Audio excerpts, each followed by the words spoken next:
तर कालच्या शॉर्ट व्हिडिओमध्ये तुम्हाला सांगितलं होतं, की एकाएकी माझी तब्येत बिघडली. त्याच्यामुळे संध्याकाळच्या वेळेस आहे ना, इथे मी बराच वेळ बसून आराम केला आणि मग रात्र झाल्यानंतर पुन्हा जेवणाची तयारी. म्हणजे किती पण तब्येत बरी नसेल ना, तरी पण जेवण बनवायचं काही चुकत नाही. पण आज मात्र मी असा विचार केला, की साधं सिंपलच करायचं. तर इथे भाताचा कुकर लावून घेतला आणि त्याच्यानंतर भाजीसुद्धा करायची होती. म्हटलं वाघ्या शेरू याच्यासाठी कमेंट होते, की ताई तुम्ही रात्रीचं त्यांना बाहेर ठेवू नका. म्हणून म्हटलं आज दाखवते तुम्हाला.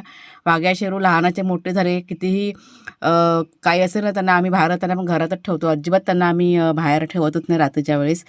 तरी ते कुणालला सांगितलं, "बाबा भाजी बनव." कारण मला उभं राहायची ताकदच नव्हती. त्याच्यामुळे कुणालने इथे बघा कांदा, टोमॅटो सगळं चिरायला घेतलेले आहे आणि वेडी-वाकडी कशी तरी त्यांनी भाजी केली टोमॅटोची. त्यात पण थोडीशी जरा चूक झालेली होती. तर ती चूक मी इथे बघा दुरुस्त केलेली आहे. भाजी त्याने खूप अशी पातळ केलेली रस्सेवाली. तर थोडंसं जरा मसाला वगैरे टाकून मी जरा रिपेअर केली ती. जेवून झाल्यानंतर रात्रीच्या वेळेस बसून आता हे एक नवीन काम हाती घेतलं होतं. ते इथे बसून आम्ही दोघांनी की नाही पूर्ण केलं. तर आजचा मिनी ब्लॉग फक्त इतकाच.